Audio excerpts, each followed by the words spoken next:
guys, I just recorded this one, and I wanted to say that I talk about violence in this podcast. If you're not into it, skip to another one, but I gotta get this off my chest.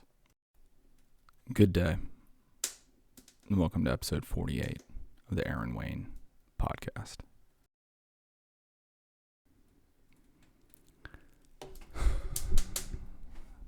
got a fire going behind you guys in my wood stove. So if you hear the pops and cracks, it's from the fire, trying to set some ambiance. In reality, my basement is just wicked cold.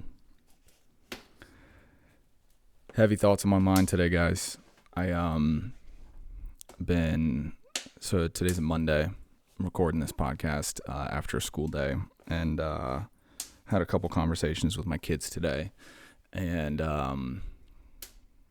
some events at the schools, which are part of the public awareness.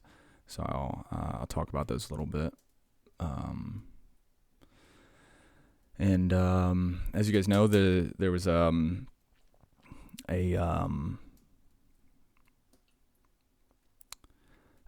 school shooting in Michigan about a week and a half ago. This podcast will probably post several weeks after that took place, but sorry for the crinkling of the microphone. I'm just like twitchy and fidgety. And I wanted to get on the podcast, and I wanted to talk about what the perspective of a teacher is in these situations. And a lot of people post on their social medias, and they say a lot of things and make a lot of claims. And I think for me, the only thing I can really rationally access are my emotions when it comes to these sorts of things. And it makes me feel sad, obviously. Duh. It makes everybody feel sad. And the thing that I'm perplexed by is how other people can have a different emotion, meaning specifically like all over the country and in my community included, people either making idle threats or joking about threats. And what I can't square is what it is that young people actually think about these sort of things, because I think so if you, like me, are in your 30s, you may remember doing these sort of lockdown drills and all these things that kids do, and that's just part of their regular experiences as kids growing up. And my wife's a first grade teacher, and I've only cried in front of my students once, and it was in reflecting on what the experience of my wife and her 6-year-old kids must be like when they do lockdown drills. And the reason that came up in conversation with my kids is because I think something that teachers don't often do is notice what's happening in a school environment and then offer space for kids to talk about it. And I think maybe an English class is sort of a unique space to do so. But the kids, when these things come up, like, the kids want to talk about it, and I want to learn what their experience is. And a couple years ago, maybe a year ago, maybe 2 years ago, probably pre-COVID, because I had a full class of students in there, and it wasn't this year. It's our first year we've had full kids during the pandemic. The kids ask these questions, and they go through these drills, and they go through the experience of what it means to trying to protect themselves in these situations. And the thing that they are apt to discuss is how one would bypass the best laid plans of keeping kids safe, and their rationale is, these things don't happen by strangers. They happen because of kids in the school. So the kids in the school have obviously gone through the lockdown drills, so they very easily understand when conversation starts that, like, the kid could do X, Y, Z. And so I was actually up last night thinking, I about different strategies. And that I think the bigger idea to discuss is what the experience of a teacher is in these spaces, because, I can't speak for my kids, and to the extent that they've even expressed how they truly feel about these things, I don't know. And I clearly don't know what they really think about these things, because thinking about a kid making a joke or making light of this, I'm not an advocate for censoring language. And I think that even, the most unexpected places we can find humor in them. And I think that that's a natural part of trying to grok what the terrible parts of life are, and it kind of helps soothe us. But I think this is a different category. I think that it's akin to yelling, fire in a crowded movie theater. And so I think that's a slightly different scenario. But back to my point, I think the experience of a teacher, which really came, I think my wife just got home. Let me pause this real quick. Okay, as I was saying, you're going to hear my dogs scampering around as my wife settles in. She just got home. So the insight I can offer is not the insight of the students, because I'm not a student, and the things they've shared with me are secondhand. What I can offer is the insight of a teacher.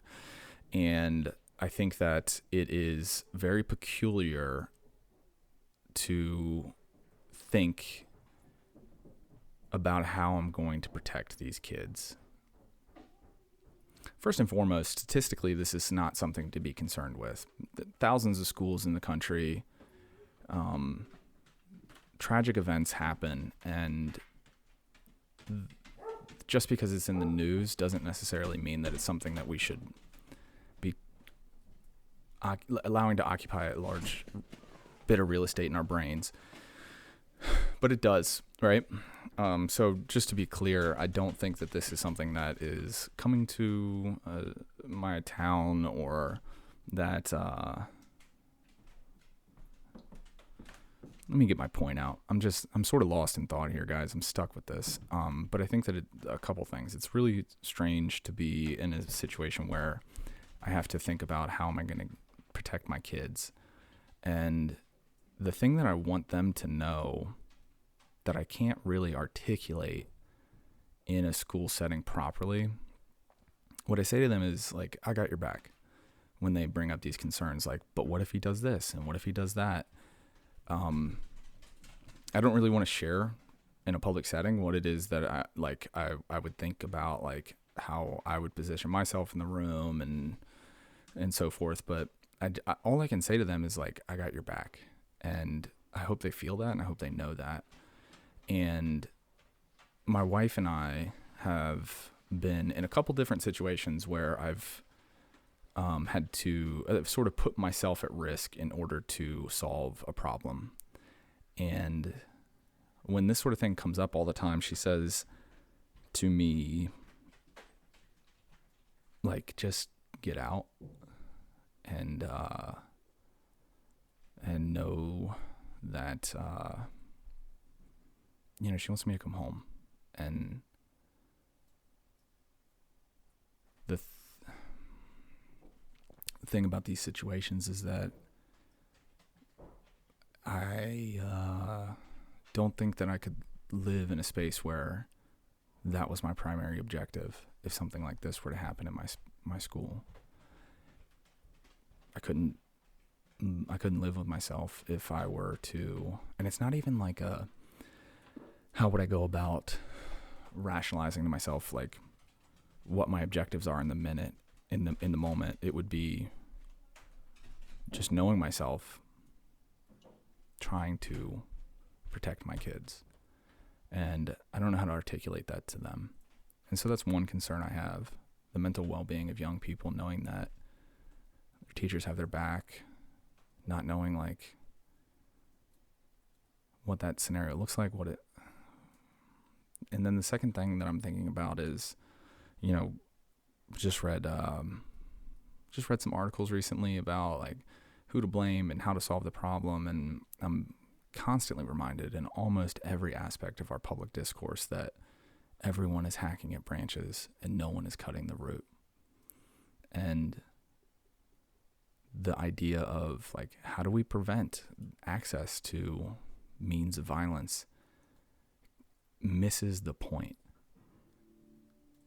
It misses the point because it's not about limiting people's access to the means of violence. It's to limiting the discontent that would lead someone to perpetrate violence. And it is a signifier of a profoundly sick society that this is an option on the table. I mean, it's seemingly anomalous within the history of people, and it might have to do with proliferation and access to means of violence, but I don't think that's what it is.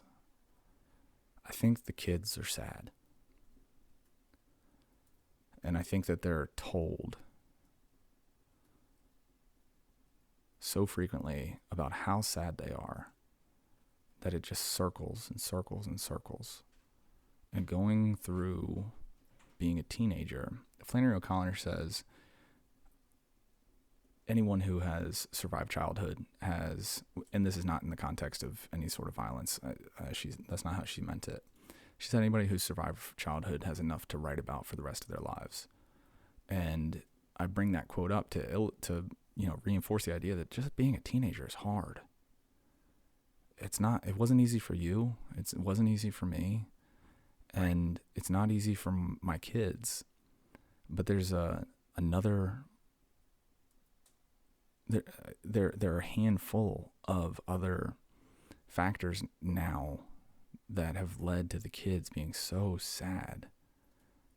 And I don't know how to fix that. One of the things that I've appreciated about having this podcast is that a lot of the podcasts I listen to are offering solutions from their perspective, and I don't think I have a solution for this one. And I think that the problem with people always offering solutions on podcasts is that, or in media or whatever, is, people in the public eye are charged with solving problems and offering solutions. And I think in a situation such as this, anybody who's offering a solution, they're not there. Like, they're not in it. They don't know. They don't know what it means to, every time there's a school shooting, I play in my head what I would do in that instance. And every time it happens, I come up with a plan to add on to the previous plan, and I should do this because that prevents this, and I should do that. And if it's in this part of the building, this is what I'll do. If it's nearby, this is what I'll do. And I think that's what I should be doing. And it's taxing. But I don't think it's my job. If you can see the difference. In the circumstances that we find ourselves in culturally, it's what I ought to do. It's what I can't help doing, but it's what I ought to be doing. And you might be able to hear Netflix upstairs. My wife's having a snacky and watching Netflix. It's what I ought to be doing. And it's what I can't help but do. But the fact that this is in the sphere of the things tasked to a teacher, and that a teacher can't help but thinking about, is wrong. And it's wrong that the kids have to contend with this, because it further exacerbates the problem that is creating the problem, which is the kids are sad. They don't feel like they belong. They feel out of touch. They're digging and burrowing their ways into the depths of the internet, which is further giving them, when I was a kid, I was into skateboarding. And in order for me to have gotten into skateboarding, I had to know a couple people who were into skateboarding. And then the kids who really got good at skateboarding, I stopped hanging out with them because I felt as if I was holding them back and not keeping up. And so then I ended up going to sports, and like that changed my trajectory. But the problem with the internet, which was an unintended negative consequence, is that kids could be a positive consequence, could also be a negative consequence. Kids that don't inherently have any sort of they don't have anything going for them, That's how I was growing up. I didn't have anything going for me. They're allowed to be in a space where they don't have to learn a skill or interpersonal dynamics, and to understand that, hey, skateboarding is cool. Aaron, turns out you don't have the coordination, the capacity to take risks, like physical risks, like just Aaron, you can't do it. And no one ever said that to me, but through communing with skateboarders who obviously had it, I learned, okay, this isn't the thing for me. Let me move on to something else and see what fits. And that's a natural, normal part of being a young person. And even in the context of the most solipsistic, introverted, unskilled kid, there's capacity to find something that fits. And the problem with the internet is they don't have to do that. They can just be on the internet with other sad kids talking about how sad they are. And that's the community that they form. And it wraps and wraps and wraps and wraps and wraps until these kids are completely lost in it. 99.99% of them will never perpetrate violence on others. But some do.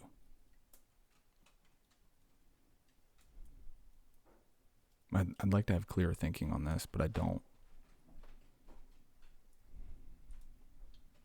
To think that we put these kids through these lockdown drills all the time, so much that it becomes commonplace for them to talk about it affects some of them.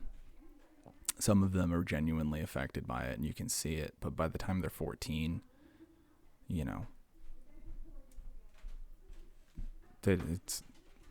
it's white noise. It's like, okay, well, we don't have to learn for 10 minutes while we go through this drill.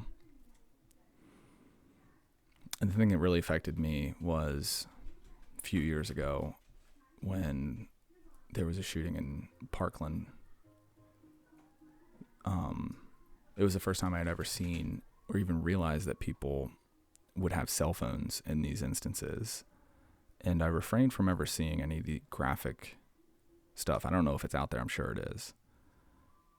I don't think I could have contended with that, or at least it would have taken me a long time to wrap my head around any sort of images like that. But the videos of the kids in the classroom huddled up, and it's the real thing, it was haunting for me, and it really affected me. And what I realized after I saw those videos of and again, no real violence, but just people huddled up, put on Snapchat and Instagram. This is pre-TikTok, is back in the day. As soon as I saw those videos, I realized my kids had seen those videos. And if my kids had seen those videos and no one was talking to them about it, they're just working through it independently and on their own. And so what is it now that my kids are being exposed to in regards to this most recent tragedy that their parents aren't hip to? Their parents are busy. They're working. They think about their kids in many different ways, but like maybe they're thinking about this sort of thing, maybe they're not. But honestly, like in most situations, the dynamic between many parents and kids, again, I'm not a parent, so it's easy for me to say this, but my hunch is that the dynamic between many parents and kids is much more challenging to navigate when it comes to serious topics, because there's so much history between parents and kids, and kids see their parents at their worst and grumpiest, and parents see their kids at their worst and grumpiest. But a teacher has a slightly different lens in which to view the way students feel about these sorts of serious things. And within the context of being in their peer group, they can also discuss it in a very different way. And so I haven't really talked much about this with my kids. It came up in my Bruin, which is like our homeroom kind of thing. And they didn't have too many thoughts or opinions about it. They were sort of blasé. Like, yeah, this is what happens. But a couple of years ago, they were very curious. Like, what would we do if X, Y, Z?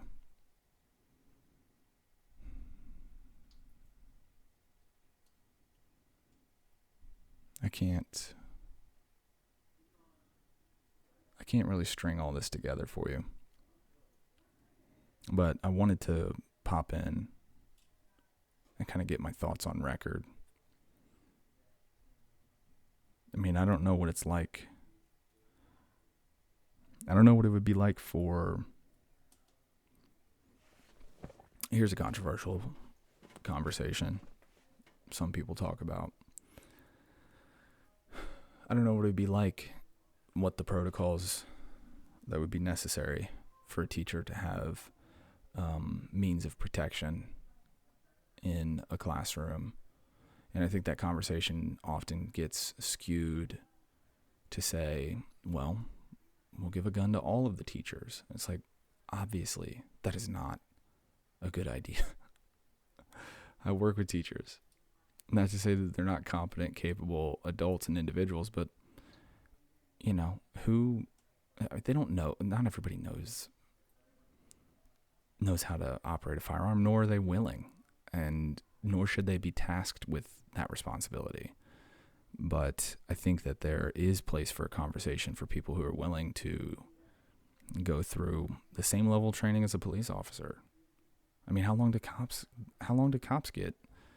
A friend of mine's a cop. He listens to the podcast. Text me. How much firearm training do police officers get, and how frequently? Couldn't we just do that with teachers as well? A very select group of 2 to 3 people within a building who ask to do it. Shouldn't it be on the table to discuss? Not to say that this is what we do, but what means do you have to just wait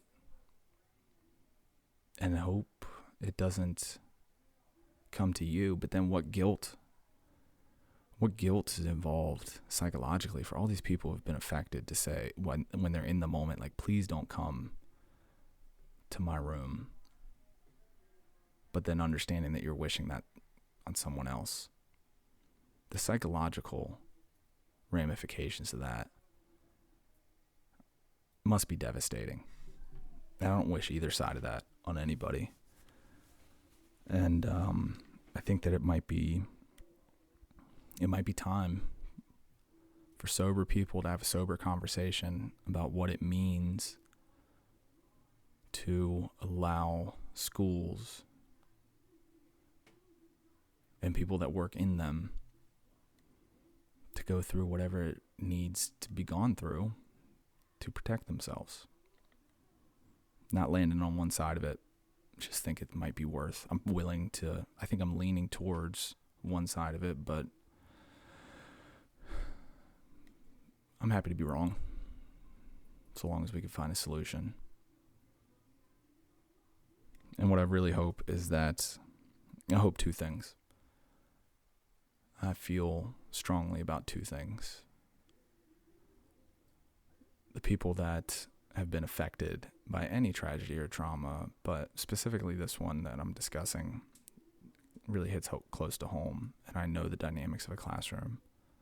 I know what it feels like to be in there. I know how good it can be.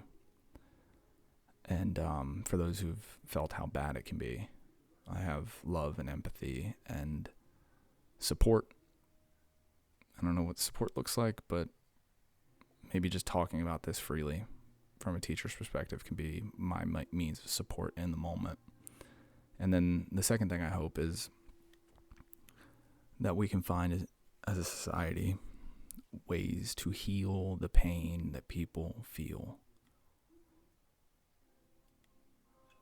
We have to find a way to heal the pain that people feel.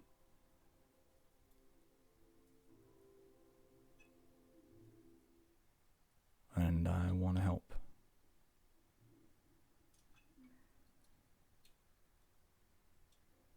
I'll see you guys in the next one.